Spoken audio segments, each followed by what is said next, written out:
Thermite welding में next point है, धातु पाउडर के रूप में एल्यूमीनियम तथा मैग्नीशियम लिया जाता है। धातुई ऑक्साइड के रूप में आयरन प्रयोग किया जाता है। धातुई पाउडर और धातुई ऑक्साइड में 1:3 में। धातुई पाउडर 25% और धातुई ऑक्साइड में 75%। इलेक्ट्रोड क्या होता है? इलेक्ट्रोड में आर्क वेल्डिंग में इलेक्ट्रोड का कार्य है विद्युत धारा को कालखंड तक पहुंचाना।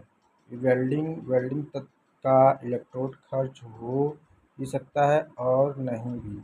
इलेक्ट्रोड का आकार ज्ञात किया जाता है। इसके कोर वायर के व्यास से होता है और इसमें इलेक्ट्रोड कोटिंग का उद्देश्य आर्क को स्थिर रखना होता है। इलेक्ट्रोड का उत्पादन का स्टैंडर्ड आकार 300 mm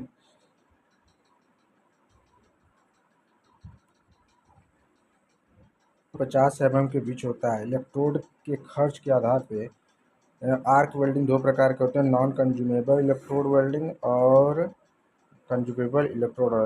नॉन कंज्यूमेबल मतलब कंज्यूम होता नहीं है इसमें इलेक्ट्रोड, तो इसमें हो जाएगा टिग हो जाएगा, प्लाज्मा हो जाएगा, फिर आर्गन और लेकिन मेटल इलेक्ट्रोड जो है कंज्यूम होता है इसमें इलेक्ट्रोड, तो ये हो जाएगा मिग वेल्डिंग हो जाएगा, सबमर्ज, फ्लक्स वेल्डिंग, इलेक्ट्रोस्लैग वेल्डिंग आ गई। यह तीनों लगभग प्रयोग नहीं किया जाता है।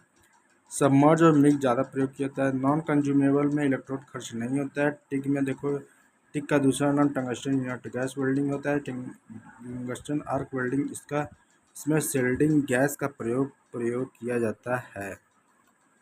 इसमें एसी और डीसी दोनों प्रयोग होता है। शेल्डिंग गैस के रूप में निष्क्रिय गैस आर्गन तथा हीलियम का प्रयोग किया जाता है। शेल्डिंग गैस वेल्डिंग को वातावरण की अशुद्धियों से बचाता है। इसका प्रयोग एल्यूमीनियम के लिए सर्वाधिक किया जाता है। इसमें इलेक्ट्रोड होल्डर तथा वर्कपीस के बीच लगभग 60 से 70 डिग्री का कोण होता है। ठीक है, उसके बाद ये देखो प्लाज्मा आर्क वेल्डिंग में प्लाज्मा आर्क वेल्डिंग में ये होता है कि फिगर इसमें देख लीजिए, डीसी पावर दिया जा रहा है, प्लाज्मा आर्क है, वर्कपीस है, उसके बाद वेल्ड पुल है, उसके बाद में कंस्ट्रक्टिंग वाटर कूलिंग के लिए लगा गया कि वाटर रहेगा तो कूल रहेगा। प्लाज्मा गैस यहाँ से आएगा। उसके बाद यहाँ से क्या हो रहा है, डीसी पावर सप्लाई किया जा रहा है। पदार्थ की 5 अवस्थाएं होती हैं, बोसन कंडक्शन। प्लाज्मा क्या होता है? प्लाज्मा आर्क वेल्डिंग में डीसी 90 से 100 वोल्टेज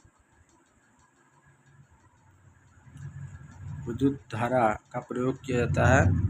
पदार्थ की चौथी अवस्था है, सूर्य और तारों की ऊर्जा प्लाज्मा अवस्था के कारण होती है।